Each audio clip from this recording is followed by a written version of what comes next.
So yesterday morning, I started talking a little bit about the psychological method that is embodied in the Tara sadhana. So I thought I'd continue on with that. So just to review, we start with refuge and bodhicitta, so we know what spiritual path we're following and why we're doing it. We also talked about how Mahayana refuge and bodhicitta come to the same point. Okay, then we do the four immeasurables, which have their own progression from how wonderful it would be to may this happen, to I will get involved and make it happen, to Tara, please help me to do this. Okay, then that absorbs into us, and then we generate the merit field, Tara, surrounded by all the Buddhas and Bodhisattvas. And actually she isn't surrounded by the Buddhas and Bodhisattvas here, is she? Never hurts to have her. Never, yeah. She doesn't want to be alone, so they can all be around her. Then we do the 7 then prayer to purify and create merit. So remember, we're doing this in relationship to the holy beings who are the field in which we can create merit. And then we do the mandala offering. So the mandala offering is really something beautiful. It's like you're giving everything. You're not holding back anything. So especially before teachings, we do the mandala offering. We should have the feeling, that I'm giving everything, my body, possessions, merit, everything, in order to hear the Dharma, because the Dharma is more important than any of those worldly things. Yeah. So the more we can cultivate that kind of attitude within us, then the more we're going to listen to the Dharma more closely and put it into practice and so on. Okay?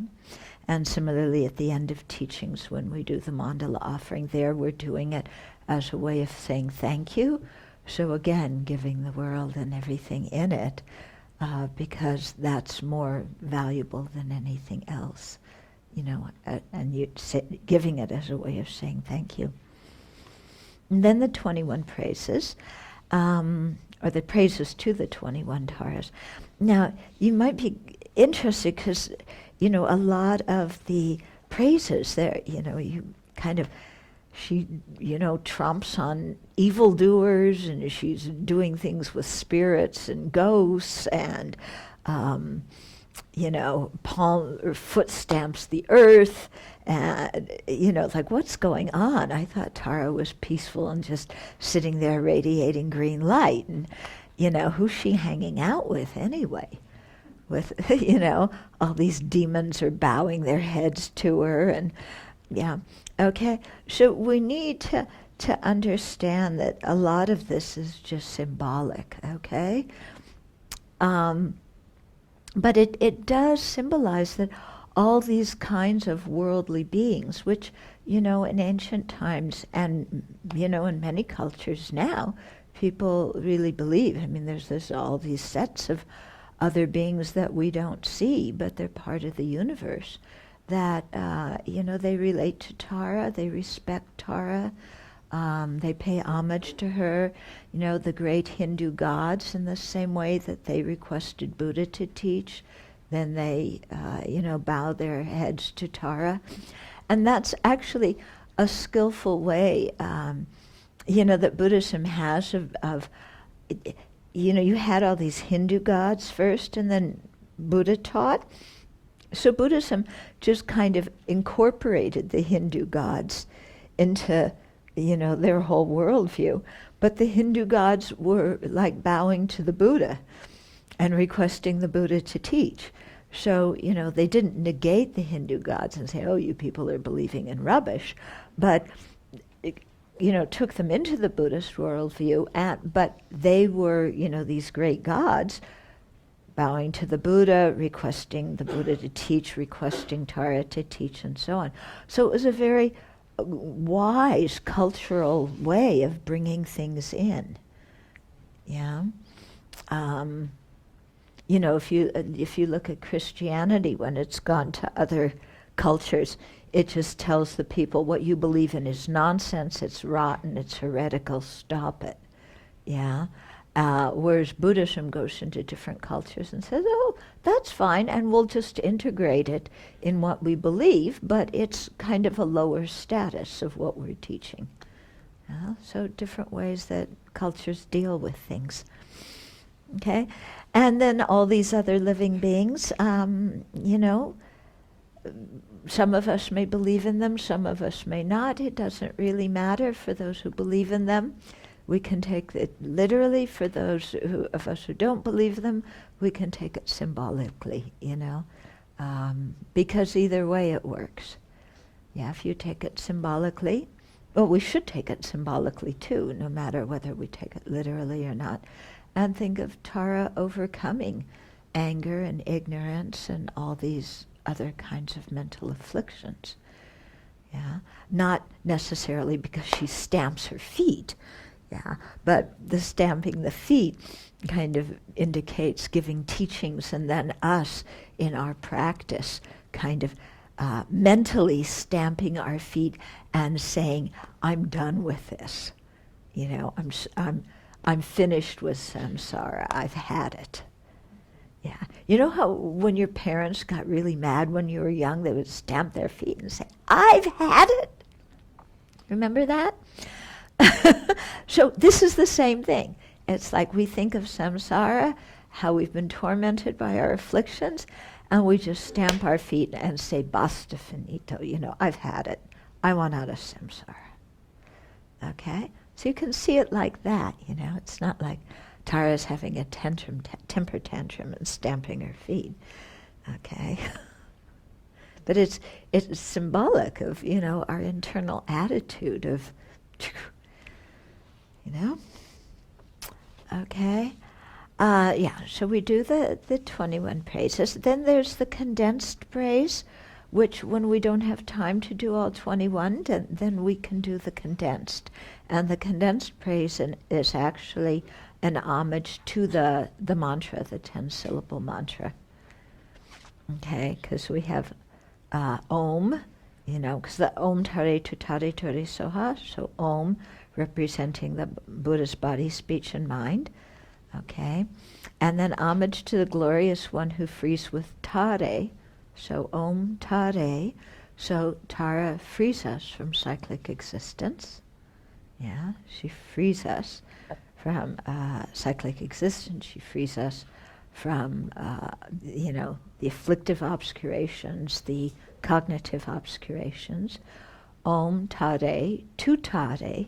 So Tu Tare means that she calms all fears.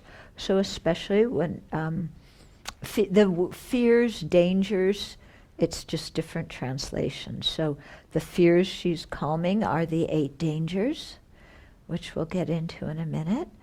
Om Tare, Tutare, Ture. So with Ture, she bestows all success.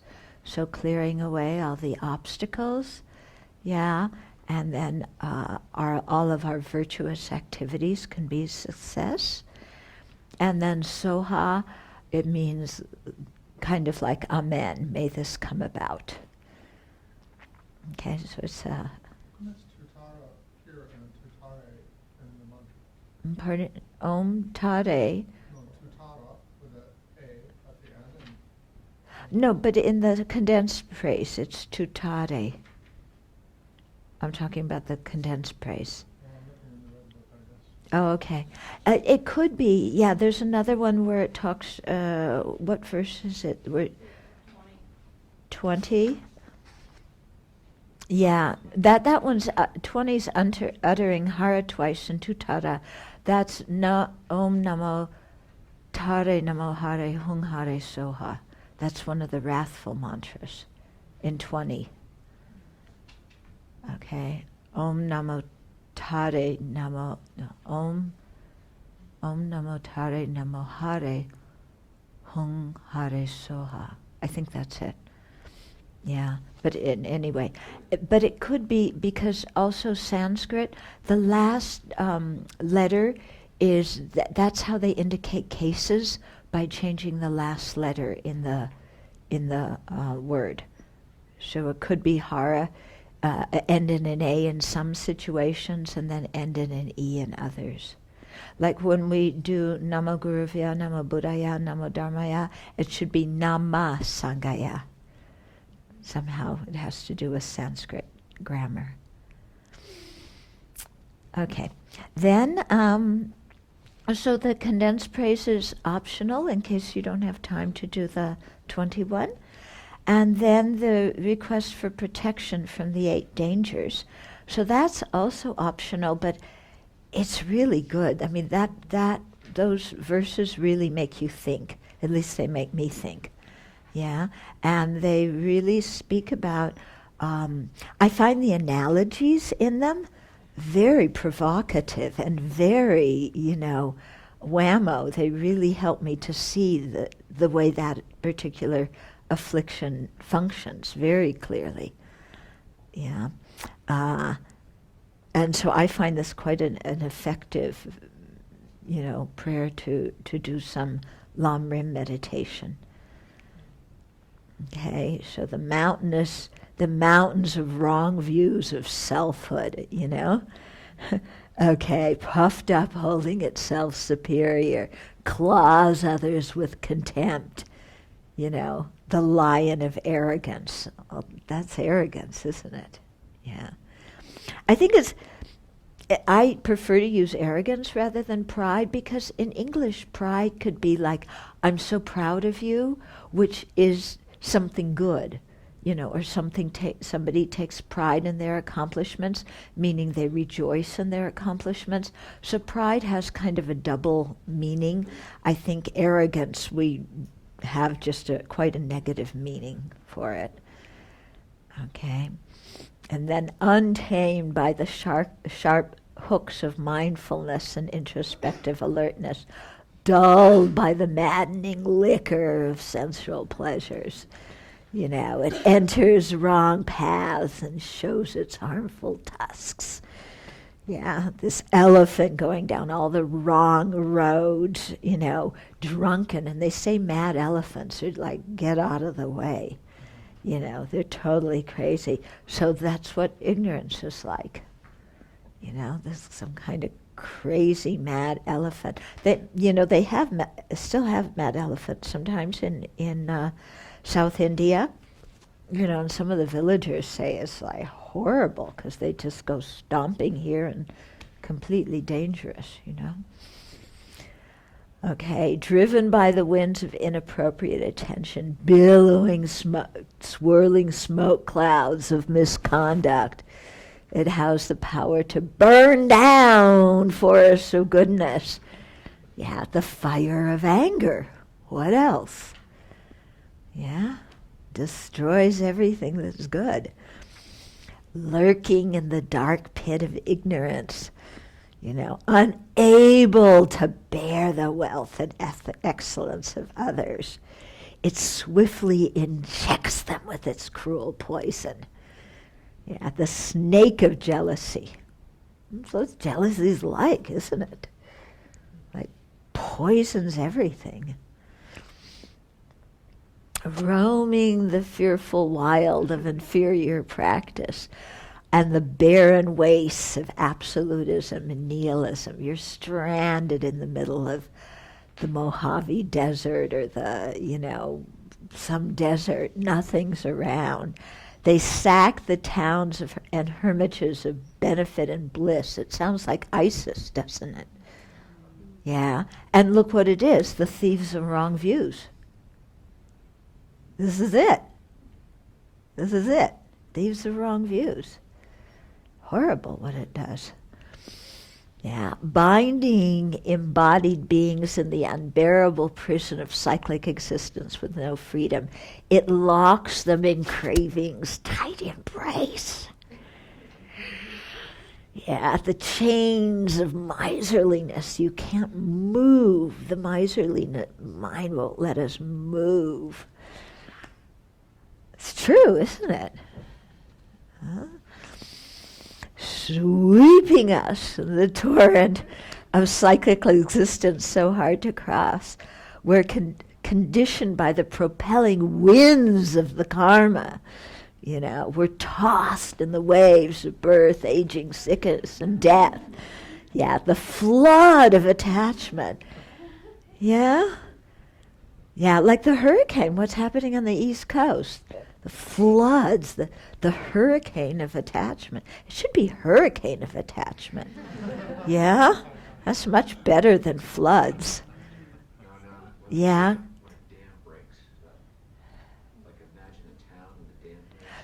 Boom, yeah. Yeah. Yeah, that's true. That's true. It's like total uncontrolled, isn't it? Yeah. And then roaming in the space of the darkest confusion, tormenting those who strive for ultimate aims. It is viciously lethal to liberation, the carnivorous demon of doubt. Picturing like a Cecil B. DeMille movie. Yeah. But there's some good skits in this, aren't there? Huh? We did one in Cloud Mountain. Dan Black and I, a number of us, we each took on one of these characters and we're sitting around a campfire and we did all sorts of stuff. Yeah. But they're really, the images they're right on. They're right on. So, to really be able to see, wow, this is what my mind gets like when the afflictions overwhelm it, and how these are dangers that I should be afraid of. If I were smart, I would be afraid of these dangers, and take refuge in Tara. Okay, so we'll get through that. Yeah, and then there's the requests. Yeah, so there's a certain psychology to the requests. Because in this whole thing, what we've done is we've created a whole scene. We're doing a whole mental exercise of creating a whole scene, which is totally normal for our mind, because every time we get involved in anger, attachment, jealousy, any of these things, we are creating scenes in our mind, aren't we? We're always imagining things. We're always creating dialogues in our mind.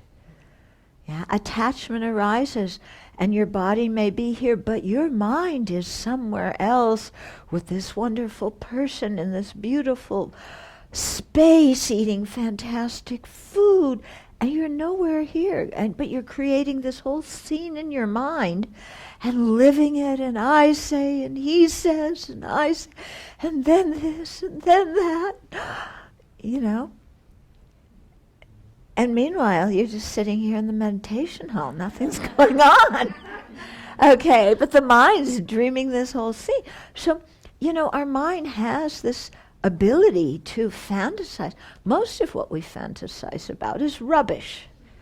Yeah, unequivocal rubbish. Yeah. When we do the Tara sadhana, we're creating a scene of goodness. Yeah. Here's Tara. We're sitting in the presence of a Buddha. Now, when in your life are you ever going to sit in the presence of a Buddha? We didn't have the fortune to be born when Shakyamuni Buddha was alive. Yeah? So we create this scene. We bring Tara here. Tara's for the four bodies of the Buddha. Yeah? We can have access to them, invoke them here, visualize Tara. That's the Sambhogakaya form. Tara's our best friend. And here we relate to a Buddha who's our best friend. Yeah? And what do we do with in the presence of a Buddha? Do we sit and bellyache and complain like we do to our ordinary friends, making ourselves and our friends more upset? No. We make offerings, we purify, we create merit, we offer the whole mandala. Yeah, we make these requests for inspiration to be free of these 8 dangerous minds. Yeah? And so there's Tara, and she's there, and she listens to all of this, and she helps us. Yeah? So it's taking that faculty we usually have, which we use to create more negativity and more fantasy garbage, and instead we create this beautiful scene of being in the presence of a Buddha, surrounded by sentient beings, and we're all chanting the 21 praises and bowing to Tara at the same time, and light is radiating from Tara throughout the universe into us and to all the sentient beings everywhere. This whole scene is happening on every atom of the universe. It's fantastic. Yeah? And when you do this practice and you imagine like that, when you get into it, are you going to come out like, oh, nobody loves me, my life's a mess, I didn't get the promotion, the other people who aren't as good as I am, they got it, poor me. You're not going to do that in the presence of Tara. I mean, you've just done this whole thing on every atom. There's Tara surrounded by all the Buddhas and Bodhisattvas, and you surrounded by the sentient beings, bowing and chanting, and it's so uplifting. And, you're not going to come out of this feeling like, our usual self-pity or our sense of the world's against me, the universe is unfair. Yeah, there's no space for those kind of thoughts when you really get into the sadhana like this. Enlightened activity? Yeah, I think so. Yeah, and we're making ourselves receptive to it, aren't we? Yeah. So the requests here, we've created this whole scene. What we've actually done is all of our internal goodness, all of our potential, we have projected outwards in the form of Tara and the whole merit field. Because we are living beings who are very outward directed, so you know how we project all our rubbish on other people? How those of us who have difficulty with pride, we are very quick to notice the people who suffer from pride. Yeah? We notice them. We can spot them a mile away. Yeah? Those of us who have problems with anger, oh boy, we see the people who have problems with anger. Those of us with problems of attachment, we can identify the people with problems of attachment like this. Okay? Because we're always projecting everything outwards. So here, when we're imagining this whole scene, what we're projecting outwards is our own goodness. Yeah? Our own understanding of the Dharma, elaborating on it, imagining it full and projecting it outwards, and then creating merit, bowing, making offerings to it, the whole 9 yards. And at this section now, requests. Yeah? And so the requests are commenting on Tara's good features, and then, making requests for Tara's blessings and inspiration. Okay? So the whole process of making requests really, it makes a very close connection with the Buddha, because what we're doing in the requests is we're really putting out, we're really expressing what is in our heart, what we really want to have. So the first group of requests here are more kind of praises to Tara, commenting on her good qualities. Then on page 6, starting after the little space, the break there, starting with by the power of my quest to Aryatara, from there then we're requesting all the realizations of the path. You know, it's a summary Lamrim path, and we're requesting all those realizations. Yeah. So, you know, what does our mind usually do? Yeah. We, like I said, we create some rubbish scene of attachment or anger, and then what do we usually request? Yeah. Will you love me forever and never leave me? Yeah, will you give me roses on my birthday? Will you always encourage me when other people criticize me? Yeah, will you always take me to the places I love? Will you always promote me even when I don't deserve it? Yeah, will you always see me only as the most wonderful thing in the world even when I'm a total jerk? You know, that's what we usually request. Okay, here we're requesting something worthwhile. Yeah, it's not our usual jerk request. It's, you know, I'm requesting the realizations of the path, because if I have these realizations in my mind, then I'll be able to actualize my aspiration to be free of cyclic existence, which is in my heart, the depth of my heart. What I really want to do is get out of cyclic existence and attain Buddhahood so I can get everybody else out too. And that's the most important thing. And so I'm making requests to Tara to help me. Yeah? So it's not like, you know, we go into the kitchen at the Abbey, please, can you get more soy milk, you know, that's almond-flavored soy milk. I don't like the plain one. Please, can you get, you know, some of the gold lentils. I'm tired of the, you know, the brown lentils. Please, you know, look at what we usually request. Yeah? Please, can you make more chocolate chip cookies? Yeah. Okay. Yeah. Please, can you add more spice and flavor to the food? It's so boring. Please, could you add less spice and flavor to the food because my stomach can't handle it? Please, can you do this for me? Please, can you do that for me? My tummy hurts today. Please, can you wash the dishes for me? You know, and while you're doing it, how about doing the vacuum and all my other chores? And, you know, that's what we usually request.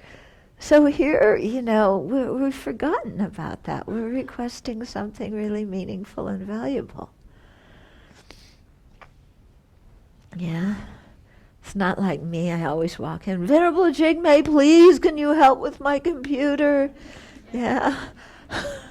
Venerable Tarpa, Venerable Sultran, please, can you do something with the compost toilet?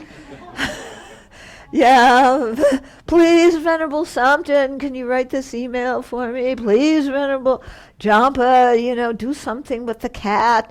Yeah. Yeah, please, Venerable Semke, don't feed the cat so much. Please, Venerable Chuni, just remember what I told you to do already, you know.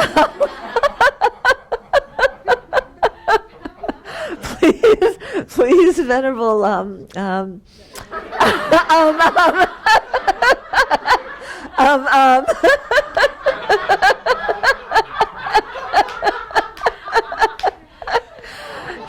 I'll remember, she's Venerable Okay. Yum, yum. Yeah, please, Venerable Damja, make these flight reservations. You know, instead of all this kind of stuff, you know. Venerable Losang's not looking at me.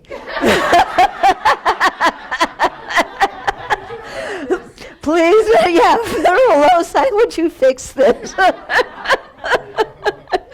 Yeah. So instead of that, you know, kind of making some good requests to sentient beings. So, yeah, a good request to the Buddhas, actually. Okay, not the usual whining, complaining, things like that. Okay.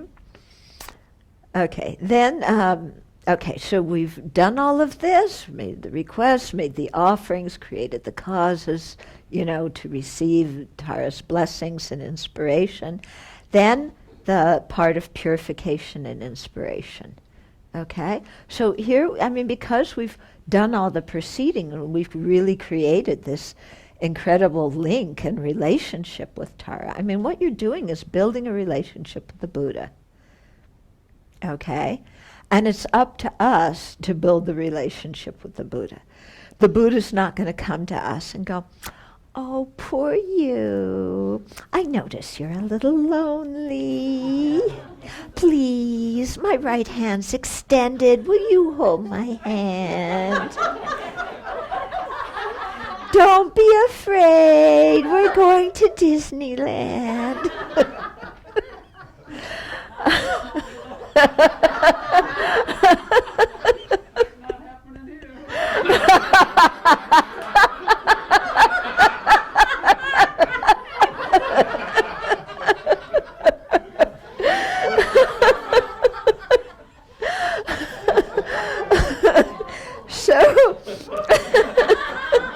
Okay, so it's up to us to create the relationship.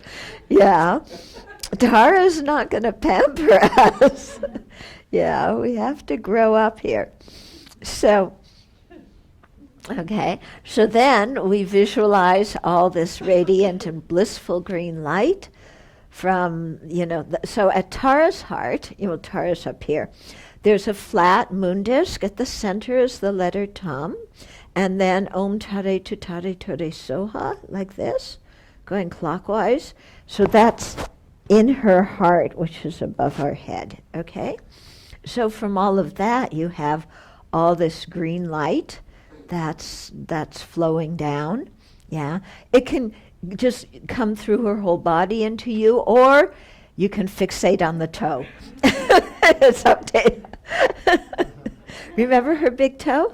Yeah? Yeah, so you can do it that way too. Okay, so the light flows into you. There's also Taras on the heads of all the sentient beings. So by this time, after you've done the 4 immeasurables and everything, you're not so angry at everybody.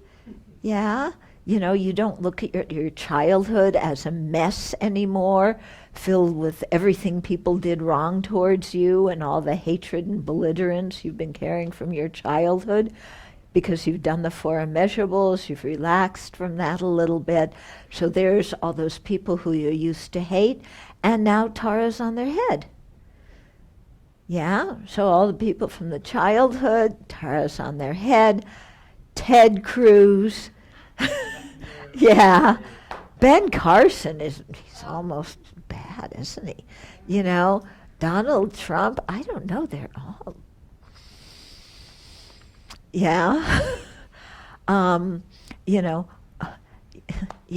Carson's latest one was, well, if somebody starts shooting at me, I'm not going to stand there, I'm going to shoot back. Yeah, that's a real good thing to do in a public space when there's a shooting, isn't it? Shoot back. Then when the police come, they'll shoot you because they'll think that you're part of the terror, the group that's shooting. Anyway, so... Yeah, so they're all sitting there. Yeah, you can put Nancy Pelosi in there too. Yeah, and the whole crowd. And, how about Lee, what's the new one? What's Lee Kuan Yew's son? Lee Hsien Loong. Yeah, you can put him in there. You can put Angela Merkel. You can put... Stephen Harper. Yeah. You could put Tony Abbott. He's in Australia. Yeah. Oh, yeah. Who? Yeah, Francois Hollande. Yeah. And who? Zuku?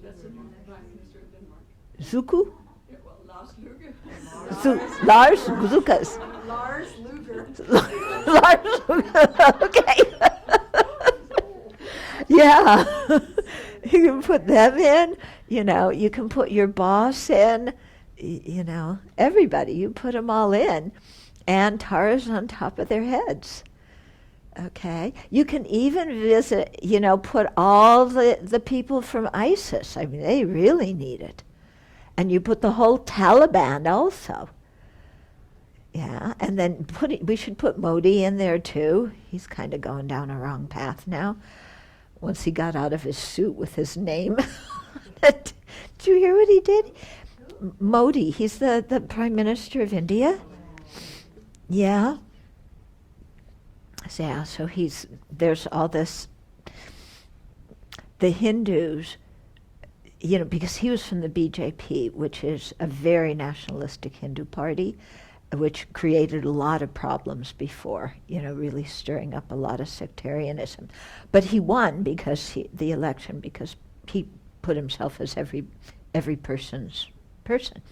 But now there's these kind of vigilante groups of Hindus that, you know, all they need to do is say, oh, somebody killed a cow. And then they go trace down some Muslims and accuse them of killing cows and kill them. Yeah. And Modi until now hasn't said boo about it. He hasn't condemned it, you know. So people were afraid of voting for him because of the BJP before, but then he presented himself as a nice guy.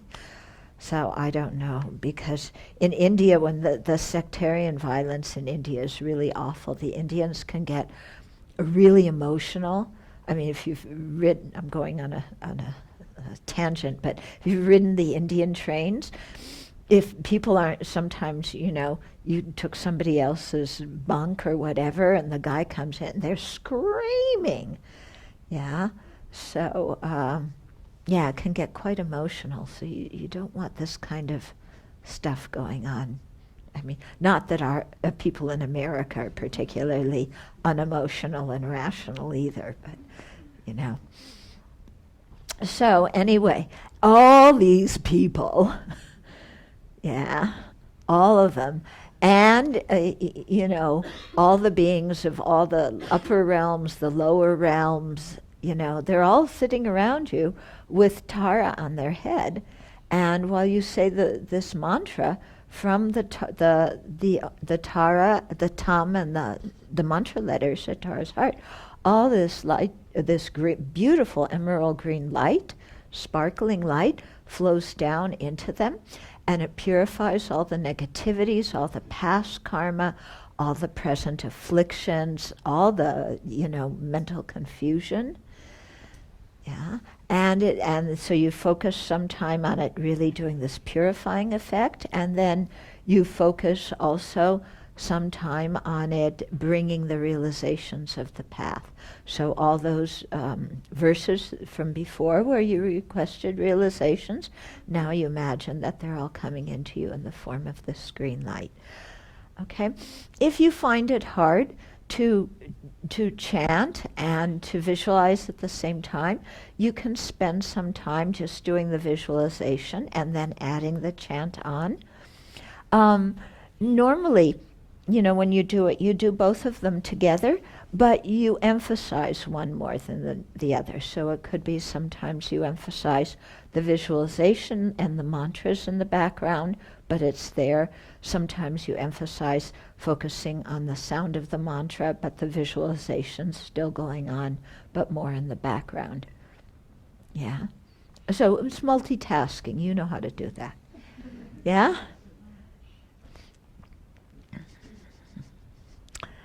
Okay. Then for the people who do the self-generation, then you go right into the self-generation, the 6 deities, like it's described in the Chenrezig sadhana, except putting Tara and Tara's mantra and all of that, okay? Okay, then after that, so you've purified, you've received all the inspiration of all the Buddhas, and then you meditate on the Lamrim. Okay? So now your mind is really, you've purified, received inspiration, you're ready, set to really do some Lamrim meditation.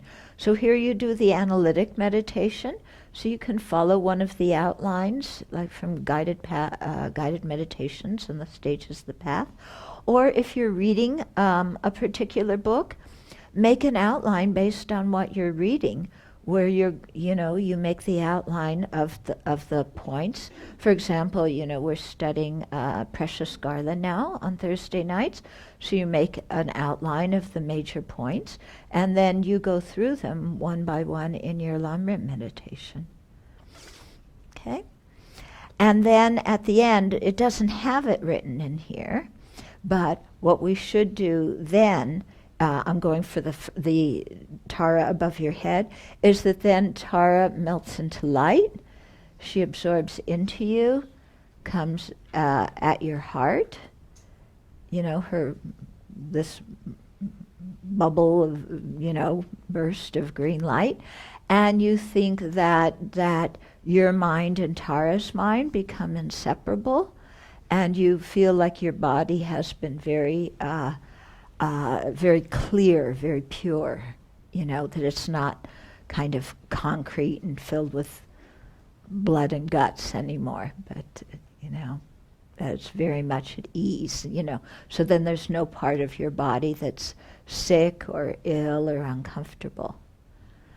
Yeah, so that happens, Tara dissolves into you. You focus on that your mind and Tara's mind are inseparable, your body's kind of like made of light. And then you stay in that for a while, and then after that you dedicate. So then dedication is again a practice of generosity, giving, sharing all the merit with all the sentient beings. Okay, so do you get an idea of the kind that it's a whole psychological process of projecting out front, creating virtue, and then at the end, the merit field that you projected out in front, above, now melts into you and becomes completely merged with your own mind inseparably. Yeah, so that's pretty powerful. Mm-hmm. What I also appreciate is how flexible you can approach, you can be very creative. Yeah. And picking certain parts on certain days that just, really stand out, and you don't feel like you have to do it. Yeah, yeah. You go through it, but some parts you go through faster on different days, other parts slower. You make it very personal. Yeah? And especially, when you're doing the requests, or especially when the light's flowing into you from Tara, you think about specific things in yourself that you want to purify. You think about specific areas of your life where you really want the inspiration to transform yourself. So you make it very personal. I never miss opportunity for purification practice, with every sadhana, and so for me, the 7-limb prayer serves that purpose. So just always stop at the concussion limb and think, what is it that I want to, purify right now in this practice, and then that always comes back, and you always recall that, when you get to throughout the sadhana, it keeps coming back, and it seems to be very effective. Yeah. So you can really see how it helps you process psychologically things and purify and make peace with the past. Yeah. And make determinations about how you want to be for the future, too.